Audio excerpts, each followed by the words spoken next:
evening, ladies and gentlemen. I welcome you to this press briefing by Foreign Secretary Sri Vikram Mishri on the ongoing developments around Operation Sindoor. We are also joined by Colonel Sophia Qureshi and Wing Commander Vyomika Singh. With that, I hand over the floor to Foreign Secretary. Sir, over to you. Thank you Randeep. नमस्कार, good afternoon, आप सबका स्वागत है। और मैं सबसे पहले अनुरोध करूंगा कर्नल सोफिया कुरैशी से कि वो आपको आज तड़के सवेरे से हुई घटनाओं से अवगत कराएं। Colonel Qureshi. Thank you sir. नमस्कार।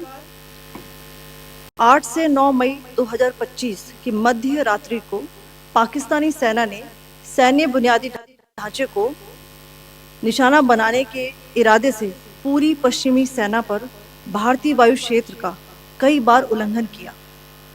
यही नहीं बल्कि पाकिस्तानी सेना ने नियंत्रण रेखा पर भारी कैलिबर वाले हथियारों से गोलीबारी भी की।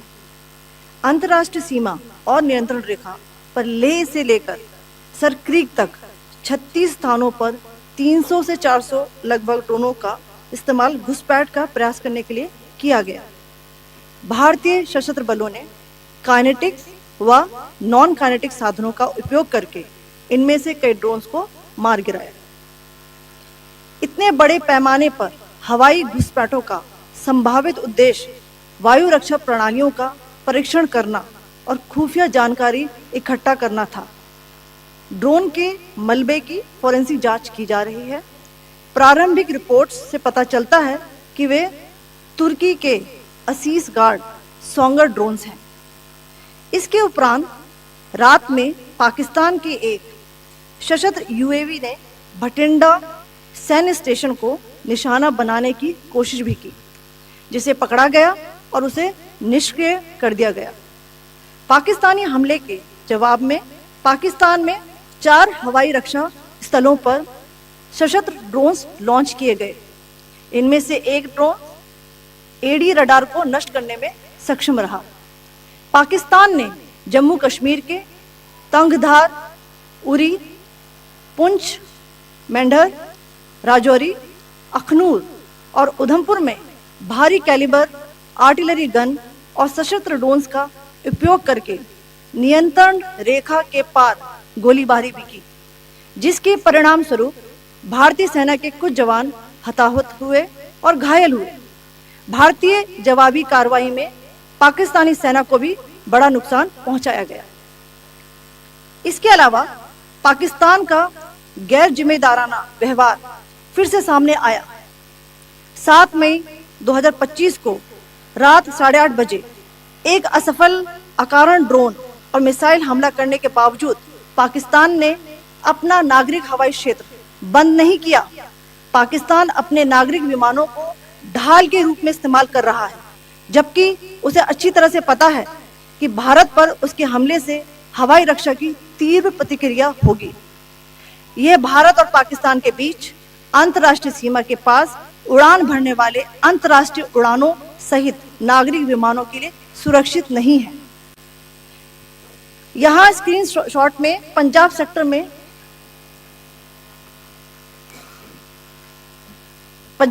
में हाई एयर डिफेंस अलर्ट स्थिति के दौरान एप्लीकेशन फ्लाइट रडार 24 का डेटा दिखाया गया है।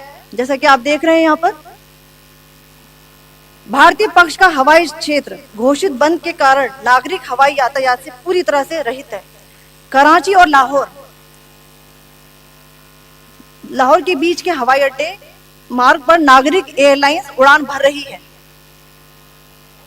हाई अलर्ट किया गया है विमान फ्लाइनेस एविएशन का एयरबस 320, जैसा कि आप यहां देख रहे हैं,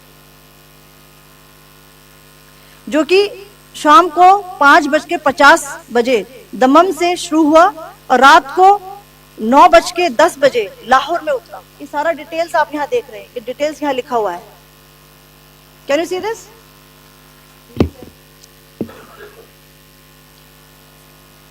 भारतीय वायुसेना ने अपनी प्रतिक्रिया में काफी संयम दिखाया और इस प्रकार अंतरराष्ट्रीय नागरिक विमान सेवा की सुरक्षा सुनिश्चित की।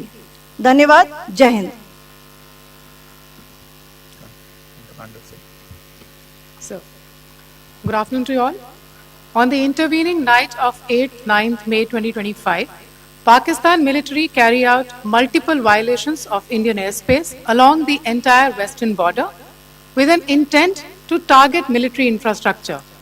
Pakistan military also resorted to firing of heavy caliber weapons along the line of control.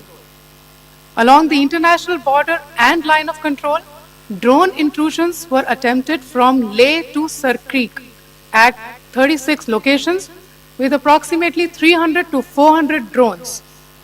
Indian Armed Forces brought down a number of these drones using kinetic and non-kinetic means. The possible purpose of these large-scale aerial intrusions were to test the AD systems and gather intelligence.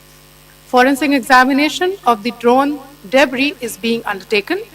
Preliminary reports suggest them to be of Aziz Guard Songa drone of Turkey. Later in the night, an armed UAV of Pakistan attempted to target Bhatinda military station, which was detected and neutralized. In response to the Pakistani attack, armed drones were launched at 4 air defense sites in Pakistan. One of the drones was able to destroy an AD radar.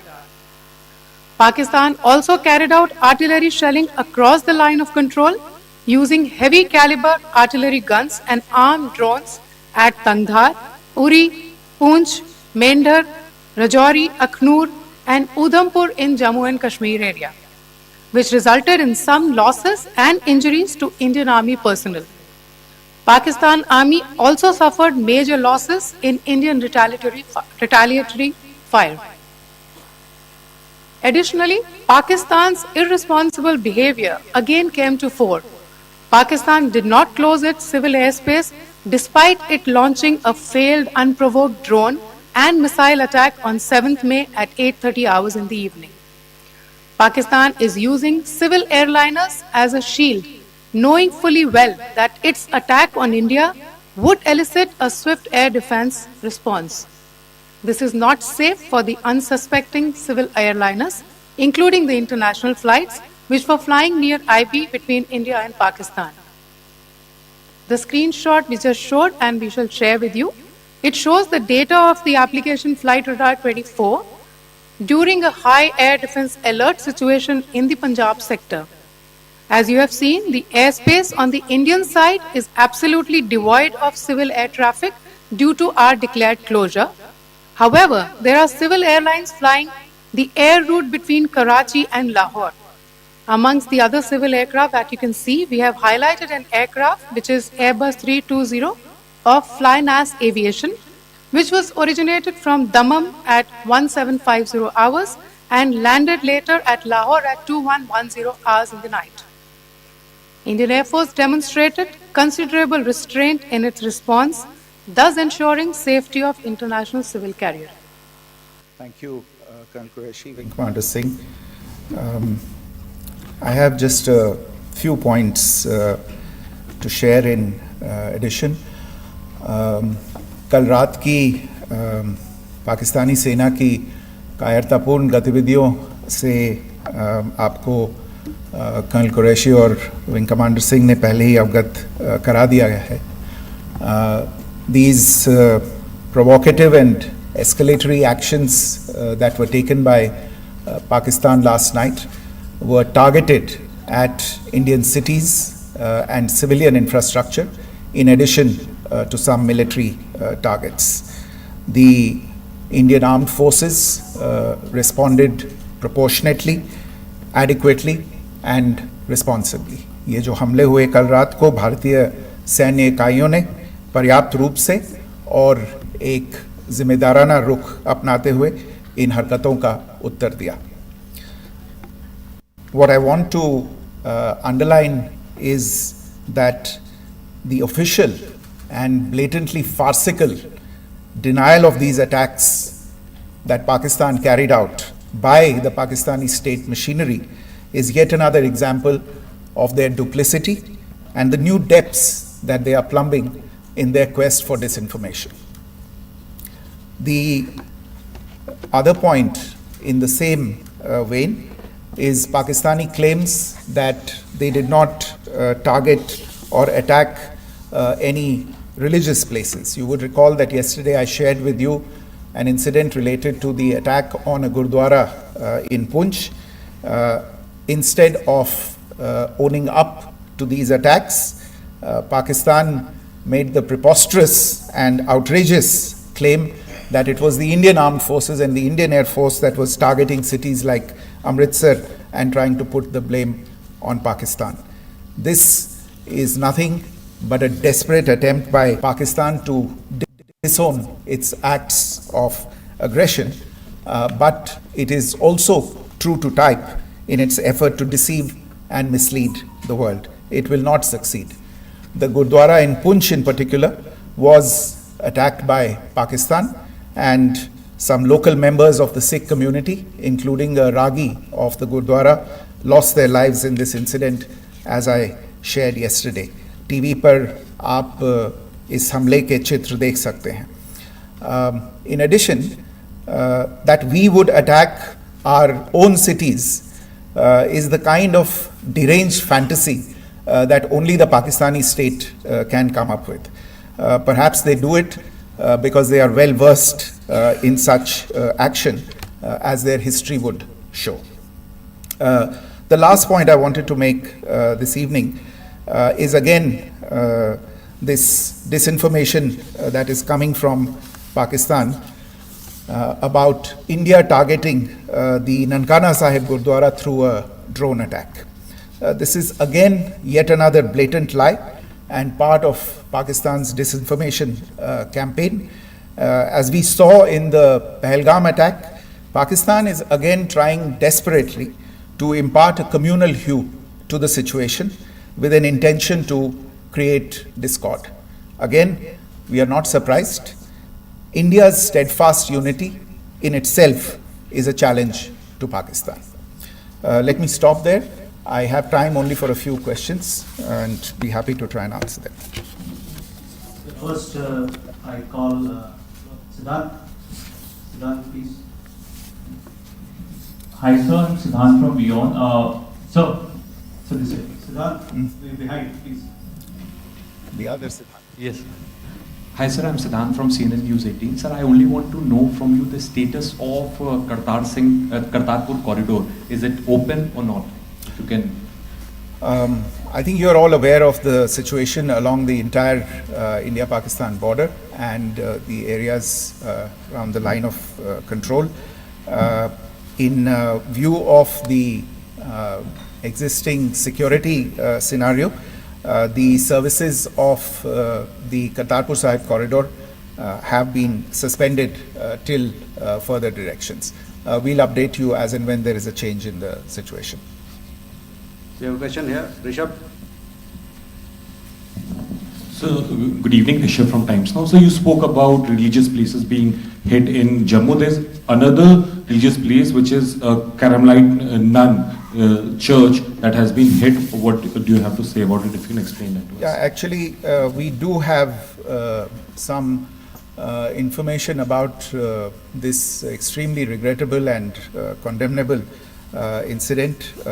During heavy shelling across the line of control in the early morning of 7th May, a shell fired from Pakistan landed just behind the Christ School run by the Carmelites of Mary Immaculate congregation in Poonch. Tragically, the shell fired from Pakistan hit the home of 2 students of the Christ School. Both students unfortunately lost their lives and their parents were severely injured. Another Pakistani shell struck a Christian convent of nuns belonging to the congregation of the Mother of Carmel, damaging water tanks and destroying solar panel infrastructure. Several priests, nuns, school staff and local residents took refuge in an underground hall beneath the Christ School during the shelling by Pakistan. The school happened to be closed at the time, fortunately. Otherwise, more losses would have occurred. Again, we have seen the Pakistani side targeting and shelling places of worship with a particular design. This includes gurdwaras, these convents and temples. This is a new low even for Pakistan. You have a question here, right? Sir Pranay Upadhyay Amar Ujala से। Sir कल आपने इसी podium से पाकिस्तान के IMF bail out को लेकर और Indus water treaty को लेकर जो टिप्पणी की थी उसकी पाकिस्तान में काफ़ी तीखी प्रतिक्रिया भी आई, और उसके बाद हमने देखा कि पाकिस्तान की तरफ से किस तरीके से लेह से लेकर भुज तक पूरी बॉर्डर के ऊपर जो इन्वेजन था वो किया गया। मौजूदा सिचुएशन के अंदर पाकिस्तान के बेल आउट पैकेज को लेकर और पाकिस्तान के इन अटेम्प्ट्स को लेकर आपका क्या असेसमेंट है? और दूसरा ये भी जानना चाहेंगे कि पाकिस्तान की तरफ से ये जो अटेम्प्ट किया गया था उसका भारत ने अभी तक उस तरीके का कोई जवाब नहीं दिया गया है, तो क्या भारत इसका जवाब देगा जो कार्रवाई हुई है बीते 24 घंटों में? देखिए प्रणय, जहाँ तक इंडस वाटर्स ट्रीटी का सवाल है, मैंने कल विस्तार से उसके बारे में इसकी चर्चा की है। Indus waters treaty is in abeyance and as such I have nothing further to add to the decision that was announced by the Cabinet Committee on Security. जहाँ तक IMF bailout का सवाल है, आपको ज्ञान होगा कि IMF की आज मीटिंग हो रही है। हम वहाँ पे अपना पक्ष रखेंगे और जो हमारा मत है इन चीज़ों को लेके वहाँ पे साझा करेंगे दूसरे मेंबर्स के साथ।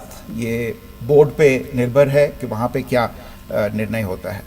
और जहाँ तक जो कार्रवाई हुई है उसका जवाब देने का जो आपने जो प्रश्न उठाया है, जो आज ब्रीफिंग हुई है, जो आपको सूचना मिली है, मैंने भी कहा है कि जो आज सवेरे तड़के सवेरे जो गतिविधियाँ हुई, भारत ने उनका एक जिम्मेदाराना पूर्ण तरीके से और एक पर्याप्त तरीके से उसका जवाब दे दिया है। सिद्धांत। Hi sir, Siddhant from Beyond.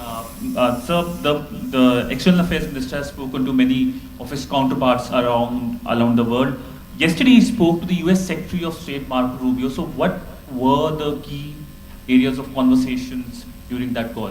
Yes, the minister had a conversation with the US Secretary of State. As you can imagine, the focus of discussions was the terrorist attack in Pahalgam and the response that India mounted after that on the 7th of May.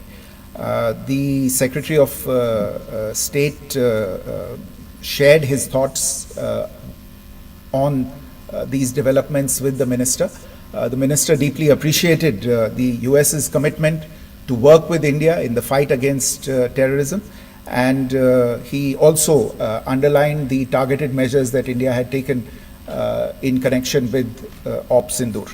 The minister also underlined that India would firmly counter any attempts at escalation from there. But in follow-up to that, as you are aware, there have been a number of other conversations. The minister had a conversation with the UK Foreign Secretary, David Lammy, today. There too, the discussion centered around countering terrorism, for which there must be zero tolerance. And I understand just a short while ago, the External Affairs Minister has also spoken to the Foreign Minister of Norway, Espen Barth Eide, which was also focused on recent developments stemming from the terrorist act in Pahalgam. One last question, Sudhi. Sir, Foreign Secretary, thank you for doing this. Sudhi Ranjan from Bloomberg. Foreign Secretary, India had struck Bahawalpur the other day, which is also connected with the murder of one of us, journalist Daniel Pearl.